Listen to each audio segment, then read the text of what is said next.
you didn't laugh, Hop's gonna show up and punch you in the schnoz. I'm gonna take the cannons and rockets I got from Santa because I'm a good kid and use not them, poor. and not poor, and not stealing, and not throwing rocks. There's a long list. Hi everyone, welcome to another episode of Pointless Discourse with myself, Hoppocalypse, and Payne. I was about to say, and from the country of this, and then we could play, oh my darling, oh my darling. No, was it Oh My Darling, or was it Mary Had a Little Lamb? Mary Had a Little Lamb. Yeah, for some reason. Because I was half listening. I'll save this for later. If anyone doesn't know what that's about, you'll find out in a couple minutes. Oh shoot, I forgot to get Christmas facts. All right, while you get Christmas facts, I'll tell a little story. So if we seem sporadic, I had caffeine today, and I don't have caffeine very often, and I'm also hungry, so my body is like buzzing.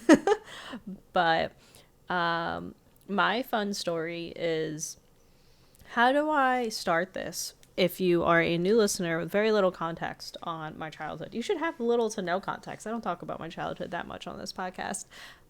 In any case, so when I was a teenager,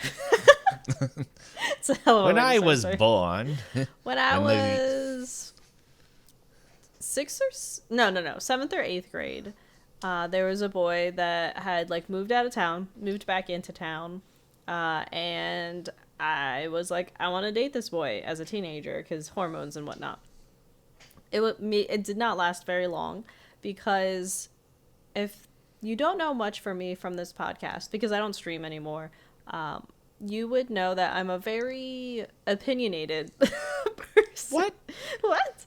Yeah, I guess you would know this from this podcast, but I'm also, for some reason, even as a teenager, I had very strong expectations of things. My therapist would say that's childhood trauma. But even as a teenager, I had expectations for how things should have been, or what I thought they should be.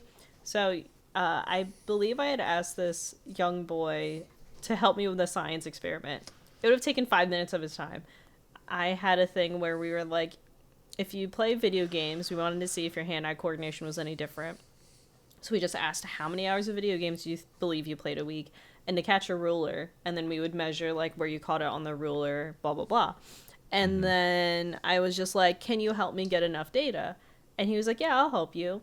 When it came for his time to help me with the science experiment, he was off playing soccer with a friend.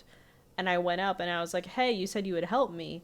And his friend did the whipped noise. I can't really do it whoosh. Yeah. And he went, actually, you know what? I'm not going to help you, even though I promised you I would help you with that. And then I proceeded to go off and say he didn't have a spine and that we're breaking up. So that was teenage me. Imagine how much worse I got. Anyway, so the last time I interacted with him was about that time period, because I believe he moved away again. And I want to say... You left that big of an impact. He's like, Mom, Dad, we gotta go. So I want to say 5 to 10 years later... Yeah, it might have been 10 years later, because I would have been moved out, and I was hanging out with friends, and I saw I had gotten a request on Facebook, and it was from this guy. And then he had sent me a message claiming that he had seen me in the hometown that I had met him in, but I've been moved out of that hometown for many years. So I was like, I can't tell if he is not the brightest or if he's racist and just thinks other girls look like me. You know, that kind of train of thought. Possibly. Could be both.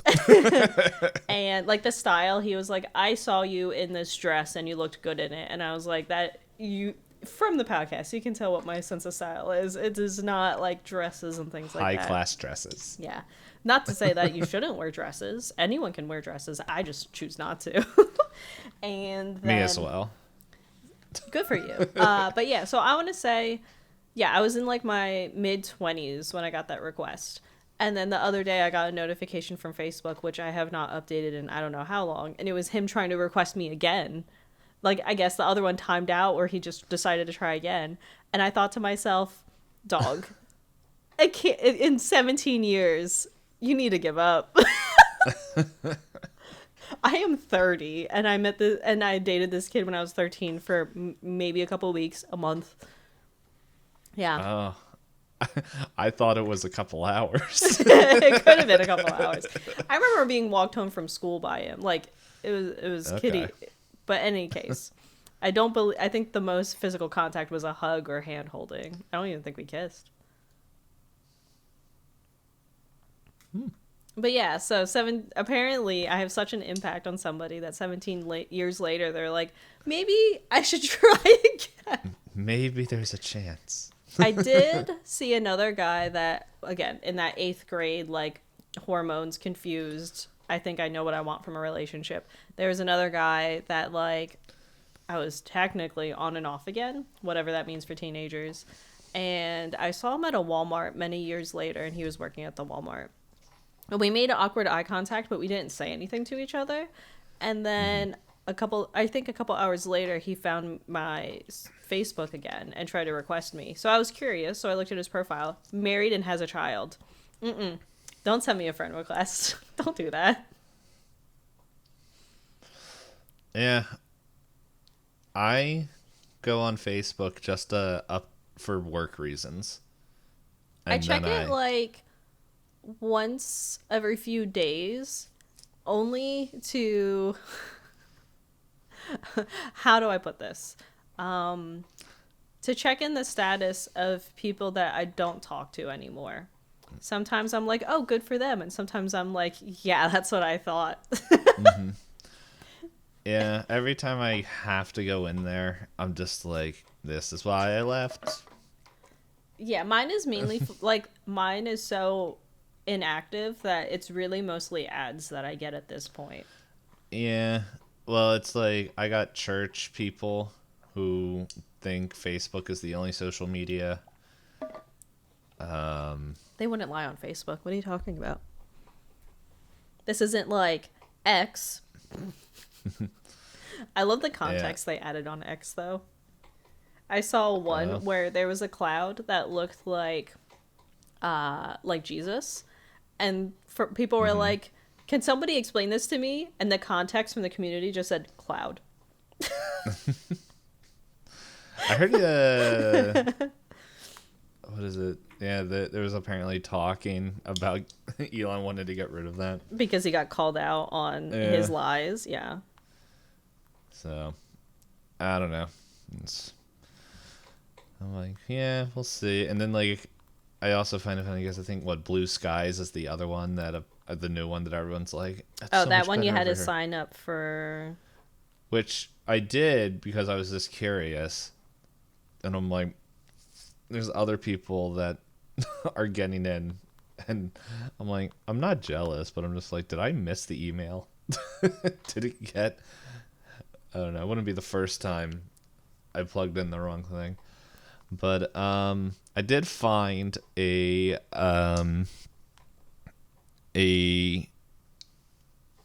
Christmas fact here. Fun. And it's some traditions don't age well.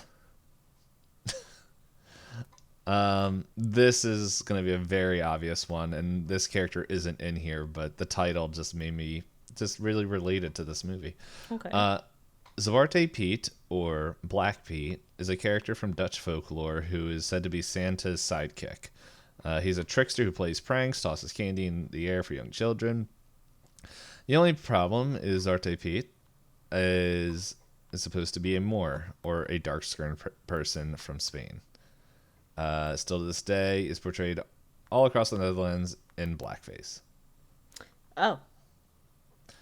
Yep. Well. As I said, this character is not in this movie, but this movie, just like as the title said, didn't age well, if it did well to start off with. But anyway, I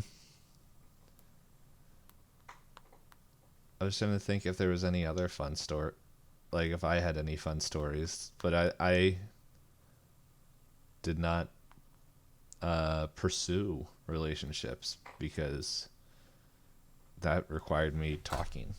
Yeah, what I will say is, again, I don't know why I was like this, but when I was a teenager, I would ask the boys to date me, and I think that got a lot of the boys to be like, wow, she's so, like, Assertive? I don't know. I hear there's like a subsection for stuff like that. I didn't mean to be that kind of person. I was just like, I was told if I want something, I should try and get it. So I tried to get it. And all of them were so bad that I made a rule for myself that I was never going to ask a boy out again when I got into high school. And then you met Strider. And then I met Strider, yes.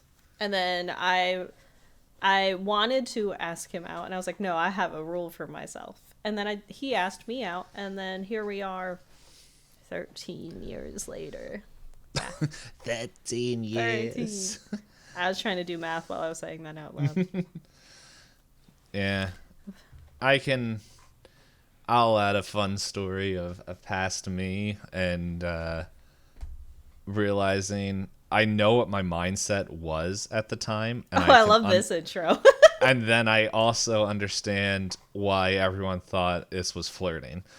So in 5th grade, is that 11 years old? I think so. Because, yeah, like 8th grade, you're 13 or 14. 7th grade, you're 12 or 13. 6th grade, you're like 12. Yeah. Yeah. So we were, because like I know it's like I didn't have like attraction or like physical attraction to like or like emotional attraction to anybody. It was just me being a way hyperactive kid, but everyone took it one way, and thankfully the teacher saved me. Where it was, we were doing our spelling list or something like that, and we were going down, and like me just going nuts was I don't even know if it was teasing or something, but it was like the girl next to me was like we had to write sentences off our spelling list thing, and so it was writing that, and then it was like she is meh, and it was just down there, and like, and it's very bully mentality where it's like I got a reaction, and so I kept going. Which I don't know, says probably more about me than other things, but so like I kept going, and then like the last one was like I it wasn't even on the spelling test because like hot wouldn't have been like yeah, that's a but like 3-letter words were for like second grade. Yes, but it's like I think we were just like finding description words or something like that, and it was just like or rhymes or something, and that was like the word that came up, and everyone was like, oh, you what? And I'm like, and that's when I found out that hot was used as a word to describe attractiveness, and I'm like, I don't know what I said, but this was not the reaction I was going for. It was a reaction. It was a reaction, but not the one that I was. And then everyone started going nuts, and then the teacher pretty much said, "All right, shut up. Let's go to the next. We need to move on." Thing. Yeah. So, yep. That's me. That was your maybe Christmas moral. Trying to get this to go into the episode. Oh no! If we want a good Christmas moral, I got yelled at by my dad after Christmas play at my school because everyone was singing and I was playing with the American flag. They had tassels, and I'm just you were the kid. Okay, here's the transition into the episode. You were the kid on the kid farm for America. Which makes no sense unless you watch this movie. The kid farms also sounds like some stinking Brave New World stuff. No, they didn't farm them. In the beginning, they just altered them to set them up for success or failure, predetermined by their DNA. And in any case, this sounds totally unhinged. So while we're on that note, let's roll some dice. Let's talk about something even more unhinged. This movie. Yeah, so we will be rolling dice, and we will be rolling D100s, and whoever rolls lower gets to do a quick set-in synopsis of this movie that I can't remember watching, but I did. I hope you win. I've hit the dice. I see it. It's a very big 38. number. No. Yeah. Yeah. What? I had to second guess myself because it's backwards for me in Yeah. my monitor. 66. So I get to give the description. Yay. Oh, we didn't even say what movie this is. Well, if you guys read the title, it's Santa Claus versus the Devil. Which, Parentheses 1959. Yes. That's a good thing to note for to be mindset fair, of the movie. it could have gone a completely different way, but it didn't. So, pretty much, this whole movie is all about Satan tells his best devil His pitch. little helpers. Oh, his little helpers, but the best one pitch. The to- CEO of Devils. I forget what his position was, but it was like that. To go down a couple days, like the day of Christmas Eve or Christmas Eve, to corrupt as many children before Santa got there. And Santa this whole time's like, oh, that pitch. And I'm just like, dude, you guys just wanted to flip that P upside down. I did message you. I was like, the head honcho's name is Pitch, and he doesn't even have a pitchfork. Yeah. And they don't have pitchfork tails. I had to rewind the movie. It's like, what was his name? Did Santa just say what I thought he said? Oh, that. Yeah. So anyway, we learn more Santa lore that I never knew was real. And Santa pretty much goes to 3 Mexican children to make sure that their Christmas wish comes true, all while having a prank war with the devil. Yeah, that's a good summary of the movie. I gotta start the timer. The timer.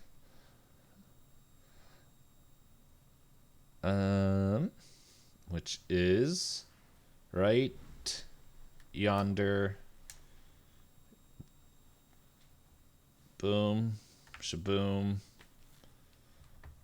All right. If it wasn't clear, we're gonna be having big old spoilers for this movie. So, if you don't want to, if you don't want to be spoiled on this movie, avert your ears. Anyway, 3, 2, 1. Boop. I had to check multiple times to make sure that the movie didn't start at the end. I am like, it's almost a superpower how little this stuck in my memory when I literally watched it today.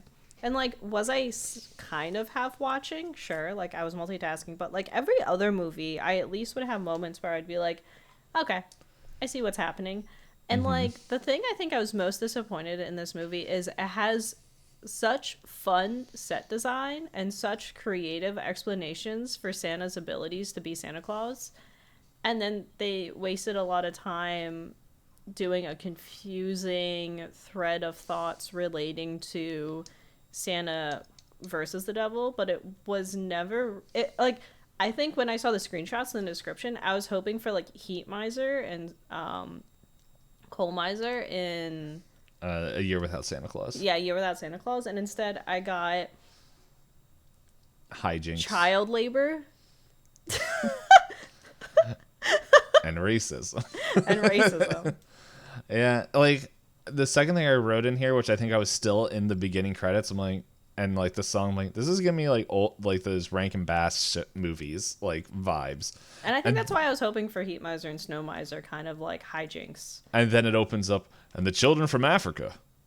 What? I was like so bad because every other country they had the children fully clothed. Yeah. Like it was these kids did have clothes. But they had like, again, this is a movie from 1959. Yeah, stereotypical like tribal. Maybe leopard print loincloth, like. Yeah. and they were just banging on drums, and it was. I think it's also important, not important, but like before it was like those dang racist Americans. Well, you would be right with they are an America, Central America, but this movie is from Mexican like directors, writers, and everything. And it was very obvious when I was sitting there, and they were like, all of South America is represented by only 2 countries, and they didn't get a song. And they're like, oh, and this is the Caribbean nations, and here is the Central American nations. And then here's Mexico, everybody. Oh, put your hands together for Mexico. Yeah, the happiest children out of them all. They all look like they have like their souls drained. And then Mexico's like, yeah! Well, they have the longest song, and they have like the most excited children. Because, yeah, like China and Japan, those kids were like, why am I wearing this? Yeah, why am I singing this? They look like they were abducted.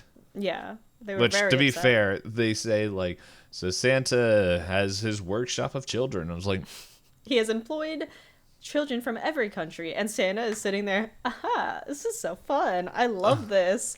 And the kids are like, I have to sing this song for this old man. I have to sing the song for this old man so I can get soup tonight. And then I also have to. He literally does do child labor, because at some points he's like, the scariest contraption I've ever seen in my life. The talkie telescope. Oh yeah. He's like, children, go forth and find me the children that are liars and perpetrators and deserve nothing on Christmas. Because I'm kind of old, and my hearing and my sight's getting bad. But not so bad that I can't be Santa, but I'm so old. Yep. So make sure that the logo for the flaming lips tells us what is happening on Earth. And then they zoom in on the lips, and it's like... Yeah, it's just... For audio listeners, the lips don't move. They just open and close. Yeah. And then he has a satellite dish with an ear. It's the satellite dish with the ear I thought was a very fun prop. But yeah, the talkie telescope is like the kids look through a massive telescope to double check where children are, and it can find like the approximate location like by country, because that's all you need to find children, just the name of the country where the children are. And then it has like giant eyes and a mouth the size of like a child's head. That's like big red puffy lips that are just like barely moving. Yeah. Well, there's also like you can tell they didn't have any other option besides America, Mexico. When it does the swing through, it just boom, boom, it just pops up. Yeah, but I did think I think the other confusing thing for me was I don't know whose side to be on this entire movie, because you have the poor girl who I understand she's very young. But the whole dream sequence, I was like, yeah, oh, I get it. I get the point. We'll get back to that. And then you have the rich kid, and like, I understand that they wanted to make you feel bad for the rich kid, but I have never met a kid that went, all I want for Christmas is my parents wrapped up in boxes so they look like scary androids and hug me for the first time in their lives. Yeah. Is he also the one who was like, oh, yeah, I want my parents to come home. But and I want a baby brother the exact same age as me. Which, and so there's a scene where Santa gets like bombarded by letters. And it's really like, it's a weird scene because it's like this mailroom and they're like, Santa. And it's like, are they just gonna, they seem very angry. And then they like, there's like, shoot it up a chimney. Again, cool idea. Yeah. I was like, yeah, I thought it was neat. And then it's like, Santa is just like, yeah. It's just like all these letters just like start like piling on him, and he's like, oh, this is great. And then like he finally goes through them all. He has the good kids where there was a kid who was trying to do a military coup because he asked for machine guns, cannons, and rockets, and Santa said, what a good boy. Yes. Yeah, that works. And then you have the 3 boys that have been coerced by the devil. So then Santa's like, the letter literally says, me and my brothers have been the best boys ever. Please make sure my brothers have good gifts. And he goes, stinking lying child, you get nothing. Yeah, as the narrator's like, no, there's no fooling Santa. I think the only way I was able to keep up with everything going on is the narrator literally never shut up. He never shut up. And then the creepiest part of it all, like I know you were leading up to, is Santa has a stork option. So I guess Santa is the answer for all of fertility needs. You just Well, write a letter to Santa, and he drops it in his stork mailbox. but the funny thing is, it's like the one who's like, "Oh, baby brother, oh, this one's for you, Mr. Stork," and for some reason it just says Paris. I was like, was that where all babies come from? That's their headquarters for babies. Yeah, and then so you have that storyline of that poor boy where they want you to make feel bad. They want you to feel bad for him, but then they show you imagery of their house, and I was like, I want that house, that fireplace, and like the tree that's like taller than like my ceilings. I think all the inside shots, except for Lupita's house, is the same house. Just they shot it from a different angle. Yeah, I can see that because they have the whole scene with kids across the country writing letters to Santa. And then the last storyline is 3 boys that the devil went, these 3 look like they could cause trouble. Let me give them rocks. Start throwing rocks at people, kids. Yeah. And like I like the ending of that story where all the boys are like, no, you told us to do that, and they all went, oh, maybe we shouldn't be bad anymore. Yeah. And then they get their coal, and then and then they just pitch, just gets them all riled up, and they start fighting. Because they all do the whole, no, it was his idea. No, it was his idea. And then it's like, did you kick me? His pitch is just, well, being himself. Yeah, and then we have the other storyline, which is Santa versus the devil, except the devil decides that because he couldn't corrupt enough kids, because Lupita is, I don't know, like the highest constitution character ever. He goes around to houses to rile up the police, and that whole scene, my brain was like, this is a fever dream. This isn't happening. Yeah, it's like that whole part. I'm like, you know what? Besides that scene from Elf when nobody had Christmas cheer, this might have been the best way to get Santa caught.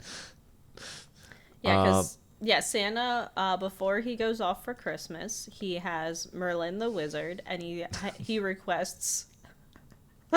Just that sentence is wild. What does he request? He wants his invisible powder. Oh, sleeping powder and invisible flower. An invisible flower. And then he goes over to the key maker, who's the best key maker in the land. And this part cracked me up. You have this buff, hairy, shirtless dude over a forge to give him a golden key, which supposedly opens anything. And he goes, Santa, go test it out on the door of 1,000 portals. 1,000 portals. And then Santa has this big key. Before you go on, were you thinking like it opened up a room to like, oh, is this how he gets everywhere? Is this that's what I thought. Doctor Strange walking through? I didn't expect the key to be the size of like his head, first off. Like that doesn't work in any door. And then I did not expect the key to melt the lock off of doors. Yeah, he scrapes it, and then it sparks and leaves a burnt mark, and the door, he's like, ho, the door opened, and then does it a second time. I was like, wait, there's another door behind the door. And he does it a third time. I was like, this seems miserable. It's a literal 1,000 doors. It's just like, I think they just did that because Santa just annoys everybody so much. Like, this will get him out of our hair for like an hour. I like to imagine that the key maker was like, how am I to be sure that the key works on every door if I don't have 1,000 doors? That too. When he's making his keys, he stands there. Oh no, 50th door, it doesn't work. I gotta start over. 999. Darn. Didn't get that last one. So close. Everybody knows there's only 1,000 doors on Earth. Yeah, but Merlin is going senile, by the way, which is kind of an important plot point. Yes. Where's my urn? Uh-oh. It takes like 5 minutes for him to pick up his urn and finish his potion. I'm just like, oh my goodness, why is this taking so long for him to just dump it into a bag? Like, not even like put it in a nice pouch. He has this whole sack and he just dumps the contents of a cauldron in. Anyway. Cool set design, but again, I don't know what was happening. Like, the sets and everything, as you said, like, especially in Santa's area, super Sci-fi cool. Santa. Yeah, like, NSA Santa. It's like, They definitely did take a lot of like the things where like you hear in the songs like he sees when you're sleeping, knows when you're awake, who knows when you've been bad or good, all like that stuff. I'm pretty sure there's other lore that I'm forgetting. And because I think in the Tim Allen Santa Claus, doesn't he just hear everybody at first, or I think so. or I might be getting that mixed up with Bruce Almighty. I mean yeah, that is a big plot point in Bruce Almighty. I mean, the bigger weird Santa lore in the Tim Allen Santa is that if you wear his coat, you become Santa. So, like, I don't know if you've ever watched the commentary YouTuber Dana Gonzalez, but he made a silly Christmas song where he was like, oh, if that's all it takes, I'm going to kill Santa this year. I'm going to make myself toys because I'll be Santa. I'll have the elves at my disposal. I'll have flying reindeer. Isn't that the plot of the third one? I mean, all I know about the original one is that he happens to see Santa fall off the roof and wears his coat and then becomes... You know, since we're talking about Santa lore, I didn't know that the reindeers were actually clockwork creations. It was so scary. That if they so creepy. don't get back by sunrise, they turn to dust, and Santa will starve to death on Earth because he can't eat clouds. Eat the food. The kid's like, what do they eat on Earth? Well, animals. Oh, plants. Oh, God. Alcohol. Oh, no. Cigarettes. Ah. Yeah, and it's the whole thing is like the dub for the Santa is he's just like, why, hello there. And then it starts off, and I'm like, is Santa the devil? Because that is the most evil Santa laugh I've heard. I can't even do that. It was very much like a evil chortle. Like, it wasn't a ho, ho, ho. I also thought it was funny when the Russian kids come in and we got a little bit of the Red Scare propaganda. Yeah. We had some of that. I can't be as fast as a Sputnik. Those things aren't real, or whatever he said. I'm like, okay. Okay, well, we can see that.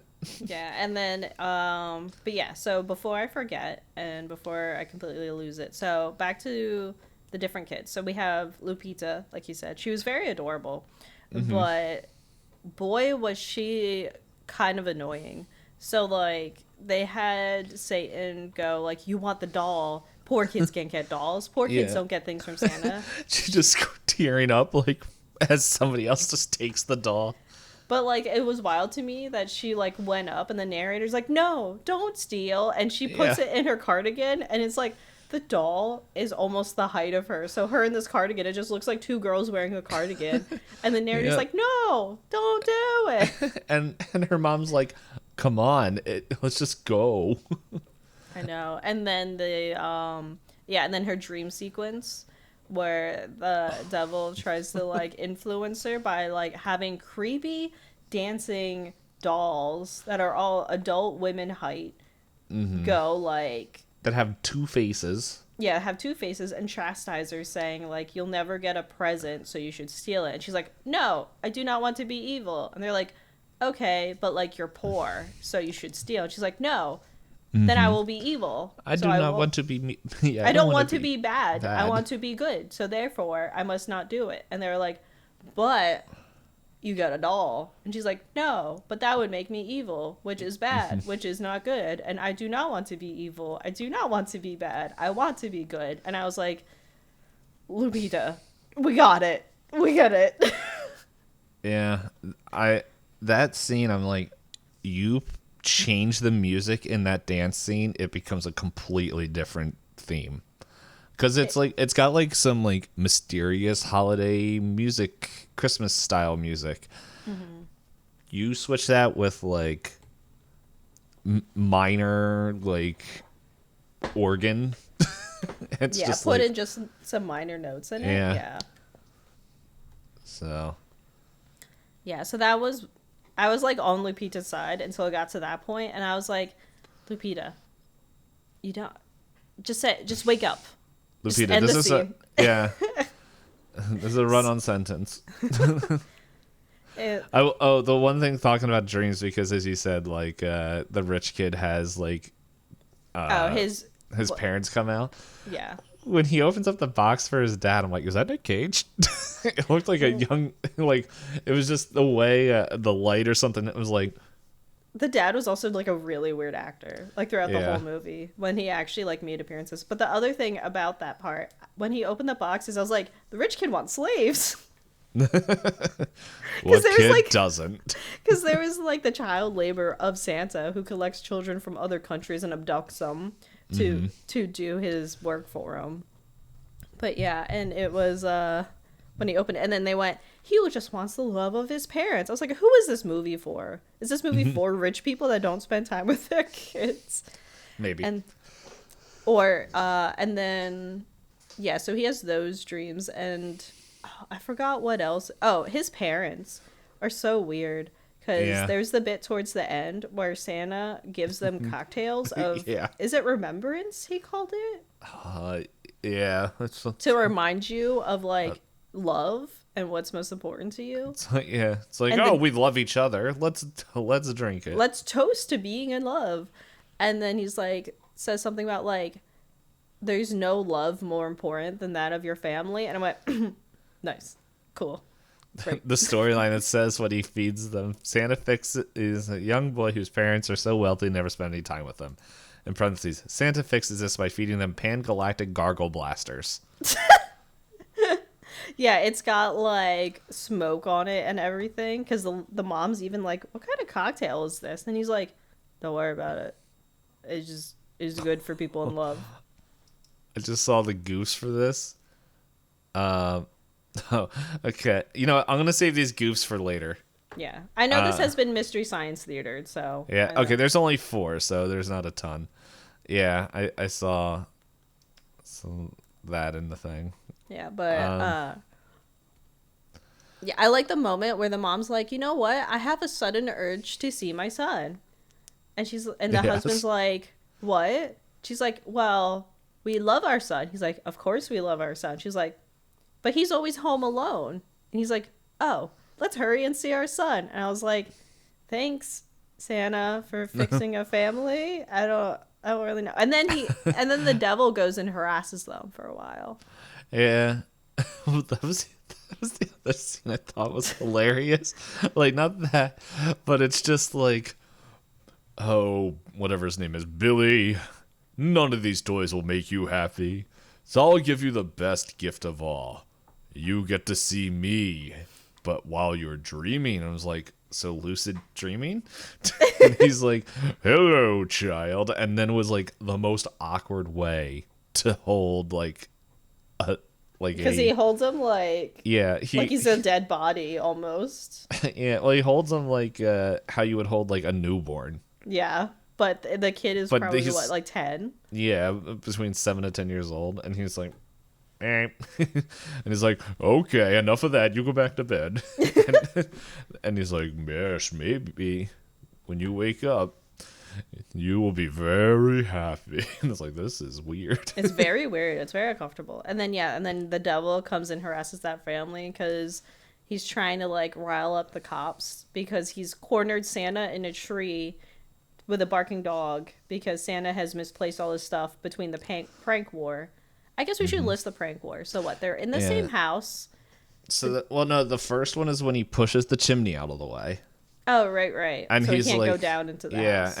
and there's a literal hole right there in the ground, and it's like, okay, and Santa's like, hold up, there's a few other things I think before we go into prank war where it shows like the first like half of this movie, like Santa is like complaining about the devil pitch like down there, but then he's like, well, I gotta go get ready, and that's when he gets the key, he gets the potion, and then it's like, yep, Santa needs to make sure he's fit, and it's like it's got like the old like 1950s like workout band around the stomach, just like shaking his gut. He's like, oh, and then he's like squats into like a prop chimney. He's like, it seems I do fit again this Yeah. year. So anyway, there's all that, and then they come down to there, and yeah. So the first one is, the devil pushes the chimney out of the way, and it's like poo, where Santa just pulls out a magic parasol that he apparently had, just to softly touch the ground. Tiniest little. Yeah. A little baby one. And then the second one is when he's in the house and he shoots fire up the Pitch shoots fire up the chimney to burn Santa. And then he goes to Home Alone the doorknob by making it like fiery red, where he lights like a piece of paper on fire, like barely touches it. That's how hot this doorknob is, which is like, why is the house not on fire? And then doesn't put out the fire. He's just like, yep. Throws this lit piece of paper behind him on a carpeted floor. It's okay. The devil. Yep. But fortunately, Santa is a creeper and decided to look at the window perfectly placed to see Pitch blowing on the doorknob to where he sneaks in. He's like, I'm just going to deliver the presents and get out of here. But then realizes that we have like our warmonger child in here, and the cannon is there, and shoots Pitch in the butt with this cannon, which I don't think that was acting. I think he actually got shot. But yeah, and then the last one is when he uses Santa's greatest weakness, dogs. But before that, that's when he climbs up, because I think that's when he's talking with the kid. He's like, oh yeah, your parents something or other, and he goes up, sneaks up, and cuts the bag, so all his sleeping powder. And then somehow Santa, moving around, the flower of disappearance falls down. Okay. Yeah, because, he doesn't have those in his greatest time of need, like you said, dogs. Because he's running past, and he's like, oh, this dog won't bother me. And the dog sees him. He's like, wait, the dog can see me. Yeah, he's like, it's like, oh, my stuff in my bag's gone, and ends up like caught in a tree and calling Merlin. Yeah, or Merlin, and Merlin's like, a dog? What about a dog? I told Hop this when we were talking this morning in Discord, and this whole thing, there's like a lot of stuff from 1959 when it came out. And just a lot of like Christianity influence in Mexico. There was a lot of talk about Jesus being born and stuff, and I'm like, I was waiting for Jesus to be the person who comes and saves Santa out of the Christmas tree. I think it would have made the movie way better. But it would have been quite a twist ending. Yeah. Unfortunately for you, the route they took was the devil said that he wanted the cops to catch Santa while he's stuck in a tree. So he forced everyone to have all these nightmares, and then called the cops, and the cops were like, I believe you. We'll send people right away. Because what was it? They were rich family. He said they were robbers. Yeah, and then assassins turned into assassins somehow. Yeah, and he's like, the dad's like, I have a cough. I can't go outside. Yeah. That whole scene really was confusing because it was just like, yeah, it's like, what? You can't let this old man tell you be braver than you. You're the man of the house. And then whispering to the old man is like, what? This young whippersnapper thinks he's braver than me. I'll show him. And then whispers in the young wife's ears, just like, tell these two idiots what to do. You're the woman of the house. You own this place. Yeah, and then it's just weird. Like, and then it just like turns into all three of them just arguing and no one actually doing what the command was. Then there was, there's a man sleeping, claiming his house was on fire. Oh, and then there was a woman saying that, like, I forgot what hers was.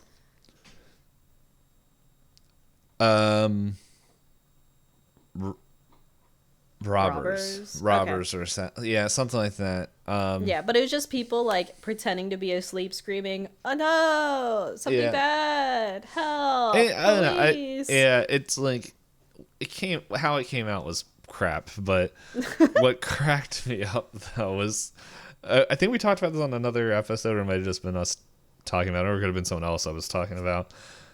I think it was me and you, where the gag of people shooting through the telephone. And That part was fun. yeah. And so they're just like, the only person that's just like, there's really a fire, okay, and then What's your address? and it's like, okay, whatever, I don't believe you, and then Pitch like blows through the phone and it shoots fire out of the receiver, and he's like, whoa, that's a class 5 fire. Alarm. Yeah, 5 alarm, or whatever. Just he's like, we'll be right there. Yeah, that part was very funny to me. And then, what was it? Merlin comes up with like a cat distraction to get Santa out of there in time. Yeah, it was a toy that was already in there. And then it ended up, the ending I had to watch twice, and I still don't retain anything. Yeah, pretty much Lupita wakes giving up. a speech. Yeah, and well, like, there's this whole other storyline where apparently her dad is out of work. They never mention that. They just said she was poor. Yeah, they just say she's poor. At parts, like, there's parts of the movie where her mom is just like, oh, honey, don't worry, Santa will let you know. And Before we get into it, my favorite part after the introduction of the children was they're looking at the store of, like, it kind of relates to the monologue, but the Santa in the window, and they immediately go, this child is rich and has parents that will buy him anything. I was like, okay. And they're like, and this daughter is poor, and her mother is too poor to buy her anything for Christmas, so she's depressed. I was like, where is this going? But yeah, Lupita at one point is like, is Santa the guy in the window? And her mom's like, oh, no, stupid. I was like, okay. Yeah. And then it's like, and these 2 kids are the rough draft for Lock, Shock, and Barrel. The 3 of them, yeah. Yeah, I'm waiting for them. But there's the whole part where it's like, I think Pitch shows up after, like, it's either right before or right after. I think when he gives up, he just like looks at sleeping Lupita and he's like, "You are poor." Or was that the toss? It was the dream sequence. I think it was because he's like, because she wakes up crying, going, "Santa doesn't give toys to poor people." Mom's like, "Who told you that?" But yeah, so Lupita pretty much at the end of this, like, pretty much asks her mom, like, all throughout the night, like, even though there's like people outside like still celebrating Christmas, like, you have to go to bed even though there's it's daylight, there's no Santa. But what is it? It's just like, no, you can't have like, it's like, is Santa real? And if he gives me $2, I'm gonna give one to Jesus. Baby Jesus. Okay, oh yeah, because the mom explains that Christmas is to remind yourself you're not as poor as Jesus, who was born in hay. I was like, I guess I'm not as poor as Jesus. You're right. Maybe, but then Lupita wakes up and it's like, and like right before that, her dad comes home and it's just like, I can't find a job anywhere. Something, and everyone's like, no. And Lupita wakes up. It's like, it's Christmas, and it's like, oh yeah, sorry, honey. It's like, no, the doll. I was told it's out here, and proceeds to walk outside, find like a doll that is literally the size of her, and walks back in, and her parents are like, no, Merry Christmas, Merry Christmas, I guess. And yeah, we hit the end of our clock. So I think we hit on all the important notes or quotes. Yeah, I'll do a quick scan. Oh, we didn't say that all the children were allowed to speak English except for the kid from Japan. There's another kid that only spoke in foreign languages too. It might have been Germany or Russian. Russia. Yeah. There's like 2 or 3 Russian kids and they just spoke in Spanish. Foreign languages being spoken. Yeah. Okay. There were no kids from England. You pointed that out. Did I say that? I know I said it before. You messaged me. Yeah. They play the song London Bridge is Falling Down, which is then I realized they're not actually singing Christmas songs. Yeah. I also thought it was funny in the beginning of how many weapons are in the kid play toy assembly thing. There's like bayonets, guns, there's like, hey, that one kid wanted cannons and rockets and all of that. Yeah. Yeah, it's as they were. I can't remember if I mentioned this to you, Hop, but I'm like, very early on when it was just like, yep, Santa's den of kids making toys, and I'm like, I think I might be on Satan's side for this movie, depending on how it goes. Turns out I was on neither side. Yeah, there was also another point where, like, so the earphone thing where they're able to hear what the naughty kids are saying, and like Santa's reactions don't match up with what's actually being said, to where I'm like, did a translation like did it not sync, because he's just like, whoa, oh, whoa, but it's all like, Santa's an old fart. But anyway, yep. So I guess we can move on. I don't know that any of the questions I have apply to this movie. Because, like, this was listed in, like, Christmas, quote-unquote, like, Halloween movies. I guess it's scary for kids that want to be on Santa's good side. But other than that, it was a very, like, no hate to it. It is a PG movie. Like, we were not the target audience, and we never will be. Yeah. I mean, I can try asking the questions. I'll skip the were you rooting for anyone to make it to the end, because nobody died. If you want, I can share the goofs. Okay. That's here, we'll do the questions, and then I can do that. All right, I'll skip the ones that don't really apply. So yeah. I'll just go into this one. Is this more a Christmas or Halloween movie? It's a Christmas movie. Is it a movie? Things happened on camera. that could be said about a lot of things. We watched a lot of movies. Yeah. Air quotes. Lately. Do you think this movie could have taken place without it being during Christmas? No. Does this meet your criteria for a Christmas movie? No. There is Santa Claus. There are Christmas decorations. There is Christmas music, because Santa at one point like hums Christmas music in the beginning. By rule of the law we created. It's the Christmas season. Is there a Christmas moral?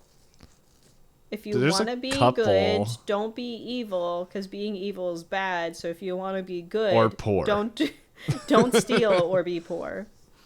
I will say, I would totally watch a movie of Santa being an undercover bartender and like just fixing like adult people's problems, like relationships. Yeah, or like just, I lost my job, and just like, oh, like whatever he would say. I think that would be a fun. That would be thing. Something. Yeah. Here, have a Gargle Blaster 980. All right. So then the final question. What yes. is your overall rating of this movie? Oh. I don't want to watch this again, but at the same time, I can't. I gotta go look at our list here. Hold on. Oh, that's the next list.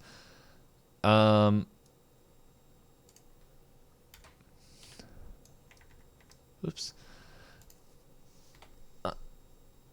So this is the last episode of this series. Yes. And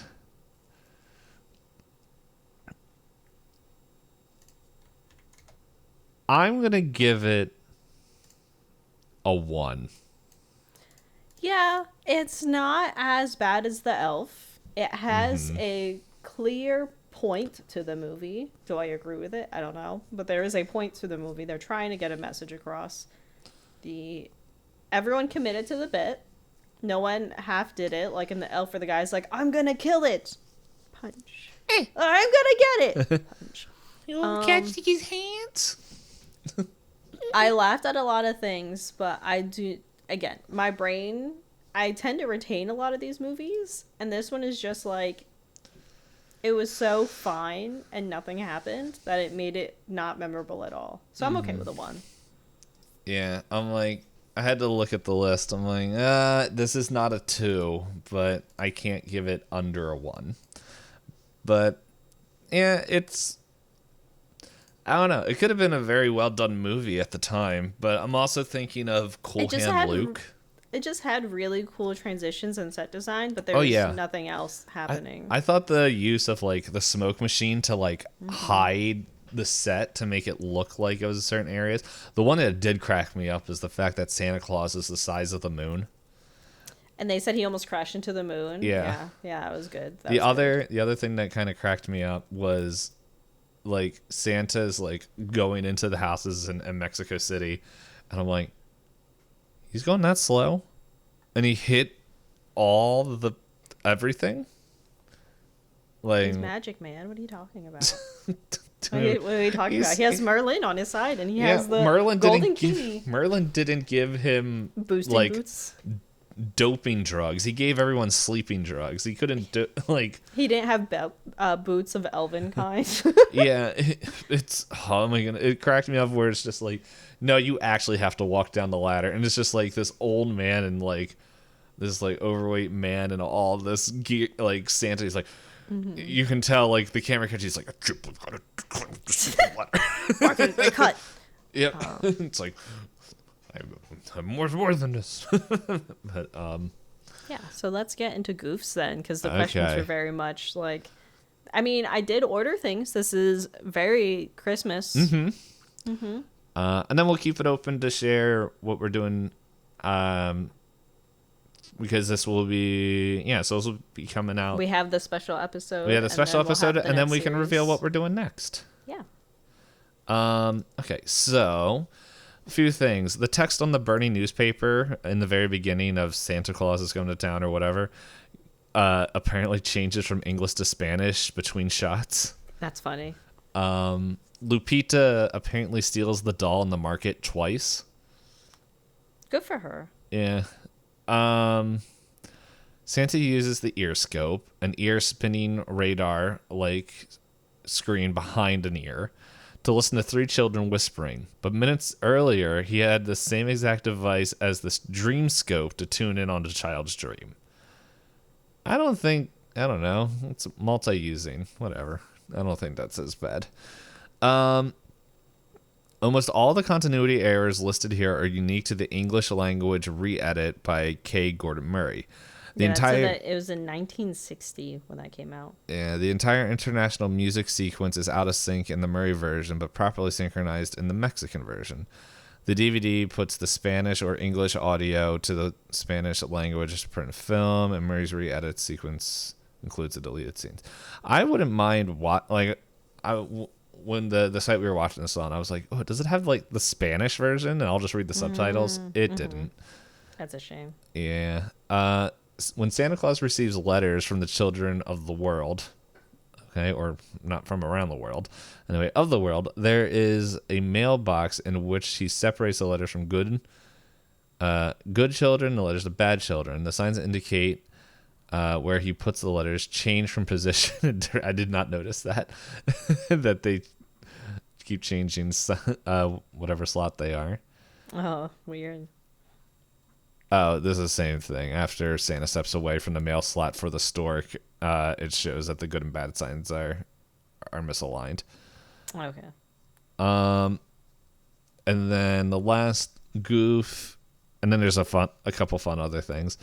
When Lupita says goodbye to Santa on the balcony, she holds the doll. I did notice that the doll changes between shots. So she's like holding like this, and then it's just like, Different doll. That's so funny. Well, the doll's indifferent. It's like perpendicular, and then it's just like sideways. I'm like, okay. Factual errors. I can't believe I didn't put this in there. When Santa looks through the telescope, the Earth is revolving the wrong direction. Then revealing mistakes. The scene where Pitch goes down the chimney. The chimney that in the scene where Pitch goes down the chimney, the chimney that Pitch goes down moves. Okay. I don't know that was what. phrased in a way that was really hard to like comprehend for some reason. And then some random things. The model of the B-36 heavy bomber in the rich boy's bedroom has the wings put on backwards. And then some audio-visual unsynchronization. I don't really care. And then the last thing, crew or equipment visible. When Santa Claus starts delivering presents and has to jump off the roof using the umbrella as a parachute, while he gently goes down a rope that can be seen lowering him. So that was the movie. It was a movie. What's the definition of a movie? The funny pitches. A story or event recorded by a camera as a set of moving images and shown in a theater or on television. Semicolon, a motion picture. I guess they were moving pictures. Okay, well, I'm done talking about this. You want to talk about what we're doing next? All right. So for anyone, I believe we record so ahead of time based on when things are happening in real life. We talked about Charity Palooza way back when. It would have been 4 months ago when this comes out. I know, but I was like, I couldn't remember if we talked about it in the podcast, like if we properly advertised it. But in any case, Payne every year does Charity Palooza. Is it Stand Up to Cancer or is it One Up on Cancer? One Up on Cancer. One Up on Cancer is where your proceeds go. And you did ask me first, and I did openly agree that one of our episodes was going to be about books because. Every time when we're not live, we talk about books, and we've also talked about having a book podcast. We have not planned that out because Payne is busier than a bee. I would make it work. In any case, I also like having a lot of free time now that I don't stream anymore. That's a me choice. In any case, so the goal that the community unlocked was being able to do a bookish episode. So we figured we'd start off the new year with that. Yeah, and then you can announce the next bit, because I know you're excited for the next bit. Yeah, so... But by the way, if you guys like the book one, let us know, and maybe we can do... We'll figure out maybe it'll be like a once-a-month like special episode. No promises. But it would probably... A much less frequent podcast, that's for sure. Yeah. It could be like a bonus. Anyway, yeah, so the next one is next year's 2024, and there's a movie company that we really like called A24, and in the middle of the night where my brain wouldn't shut up and think I messaged Hop at like 2 in the morning, where it's just like, I need to get this out of my brain so I can go to bed, and it was like, let's do 24 A24 movies for the year 2024. So, for doing a long series of A24 films, we have the list. We are going to have guests. We've been reaching out. Some of them were in this. Some of them are old. Some may be new. We're still waiting. But if you guys like A24, we pretty much are leaving some it is funny looking at the whole Christmas list, and we still have really one more episode to record, but this is the final published episode. It's the final published one. It's fun just looking at it, how like the way everything was going, it kept getting less and less good. It kept getting worse. Yes, which I don't know. I'll reveal what it is. We haven't recorded Santa Jaws yet. So, who knows? Maybe that one's going to be a blast, but I'm pretty sure Annie's going to be a blast after this one. But yeah. That's what we said after the Elf, and here we are. Yeah, how little we knew. Well, no, after the Elf was Christmas Horror Story.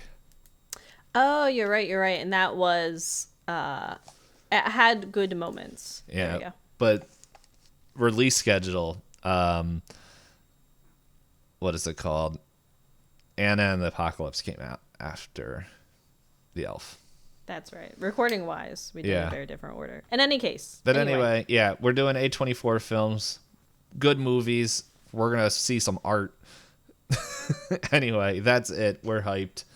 But Hop is hungry, and see you next year. I gotta go cook. Yeah. Did you not like the joke? It took me a second. It took me a second. I'm also tired. I made it laugh. I hope you're all laughing on the other side. If you laughed, leave a comment or leave a review saying you laughed. If you didn't laugh, Hop's gonna show up and punch you in the schnoz. I'm gonna take the cannons and rockets I got from Santa because I'm a good kid and use not them, poor. and not poor, and not stealing, and not throwing rocks. There's a long list. Yeah. Well, it is good and evil. But to be good, I have to not be evil. To be fair, coal's expensive, so. Look, it's priceless when to retrieve it, Santa sent a bunch of kids in to get black lung. Like, it's fine. Yeah, that's where all the kid. He's got this.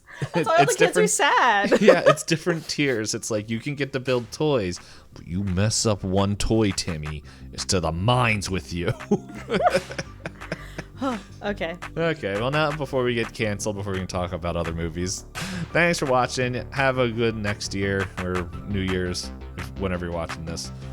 Bye-bye.